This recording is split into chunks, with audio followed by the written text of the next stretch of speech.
जय श्री कृष्ण। राधे राधे राधे। श्री भगवान उवाच कुतस्त्वाकस्मलम्बितं विषमे समुपस्थितम् अनार्यजुष्टमस्वर्ग्यम् अकीर्तिकरमर्जुन। अर्थात श्री भगवान ने कहा, है अर्जुन, तुम्हारे मन में यह कलामश आया कैसे? यह उस मनुष्य के लिए तनिक भी अनुकूल नहीं है जो जीवन के मूल्य को जानता हो। इससे उच्च लोक की नहीं अपितु अप्रियश की प्राप्ति होती है। तात्पर्य: श्री कृष्ण तथा भगवान अभिन्न हैं, इसीलिए श्री कृष्ण को संपूर्ण गीता में भगवान ही कहा गया है। भगवान परम सत्य की पराकाष्ठा हैं।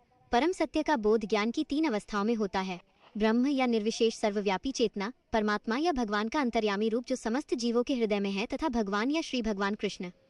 श्रीमद् भागवत में 1.2.11 परम सत्य की यह धारणा इस प्रकार बताई गई है: वदन्ति तत्तत्त्वविदस्तत्त्वं यज्ञानमद्वयम् ब्रह्मेति परमात्मेति भगवानिति शब्दते।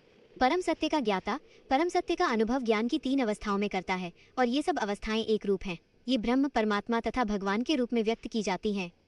इन 3 दिव्य पक्षों को सूर्य के दृष्टांत द्वारा समझाया जा सकता है, क्योंकि उसके भी 3 भिन्न भिन्न पक्ष होते हैं, यथा धूप प्रकाश, सूर्य की सतह तथा सूर्य लोक स्वयं। जो सूर्य के प्रकाश का अध्ययन करता है वो नौसिखिया है। जो सूर्य की सतह को समझता है वह कुछ आगे बढ़ा होता है, और जो सूर्य लोक में प्रवेश कर सकता है वह उच्चतम ज्ञानी है। जो नौसिखिया सूर्य प्रकाश, उसकी विश्व व्याप्ति तथा उसकी निर्विशेष प्रकृति के अखंड तेज के ज्ञान से ही तुष्ट हो जाता है, वो उस व्यक्ति के समान है जो परम सत्य के ब्रह्म रूप को ही समझ सकता है। जो व्यक्ति कुछ अधिक जानकार है वह सूर्य गोले के विषय में जान सकता है, जिसकी तुलना परम सत्य के परमात्मा स्वरूप से की जाती है। जो व्यक्ति सूर्यलोक के अंतर में प्रवेश कर सकता है उसकी तुलना उससे की जाती है जो परम सत्य के साक्षात रूप की अनुभूति प्राप्त करता है। अतः जिन भक्तों ने परम सत्य के भगवान स्वरूप का साक्षात्कार किया है वे सर्वोच्च अध्यात्मवादी हैं। यद्यपि परम सत्य के अध्ययन में रत सारे विद्यार्थी एक ही विषय के अध्ययन में लगे हुए हैं। सूर्य का प्रकाश, सूर्य का गोला तथा सूर्यलोक की भीतरी बातें, इन तीनों को एक दूसरे से विलग नहीं किया जा सकता। फिर भी तीनों अवस्थाओं के अध्येता एक ही श्रेणी के नहीं होते। संस्कृत शब्द भगवान की व्याख्या व्यासदेव के पिता पराशर मुनि ने की है। समस्त धन, शक्ति, यश, सौंदर्य, ज्ञान तथा त्याग से युक्त परम पुरुष भगवान कहलाता है। ऐसे अनेक व्यक्ति हैं जो अत्यंत धनी हैं, अत्यंत शक्तिमान हैं, अत्यंत सुंदर हैं और अत्यंत विख्यात विद्वान तथा विरक्त भी हैं, किंतु कोई साधिकार यह नहीं कह सकता कि उसके पास सारा धन, शक्ति आदि है। एकमात्र कृष्ण ही ऐसा दावा कर सकते हैं, क्योंकि वे भगवान हैं। ब्रह्मा, शिव या नारायण सहित कोई भी जीव कृष्ण के समान पूर्ण ऐश्वर्यवान नहीं है।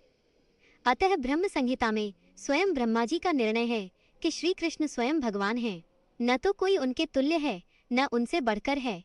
वे आदि स्वामी या भगवान हैं, गोविंद रूप में जाने जाते हैं और समस्त कारणों के परम कारण हैं। ईश्वरः परमः कृष्णः सच्चिदानंद विग्रहः अनादिरादिर्गोविंदः सर्वकारण कारणम। ऐसे अनेक पुरुष हैं जो भगवान के गुणों से युक्त हैं, किंतु कृष्ण परम हैं, क्योंकि उनसे बढ़कर कोई नहीं है।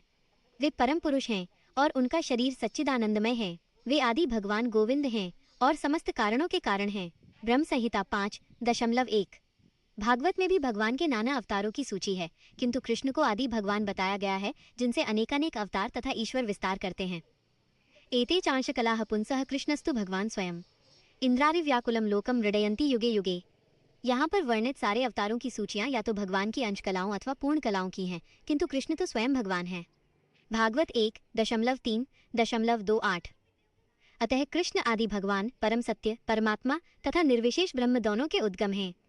भगवान की उपस्थिति में अर्जुन द्वारा स्वजनों के लिए शोक करना सर्वथा अशोभनीय है। अतः कृष्ण ने कुतः शब्द से अपना आश्चर्य व्यक्त किया है। आर्य जैसी सभ्य जाति के किसी व्यक्ति से ऐसी मलिनता की उम्मीद नहीं की जाती। आर्य शब्द उन व्यक्तियों पर लागू होता है जो जीवन के मूल्य को जानते हैं और जिनकी सभ्यता आत्म साक्षात्कार पर निर्भर करती है। देहात्म बुद्धि से प्रेरित मनुष्यों को यह ज्ञान नहीं रहता कि जीवन का उद्देश्य परम सत्य विष्णु या भगवान का साक्षात्कार है।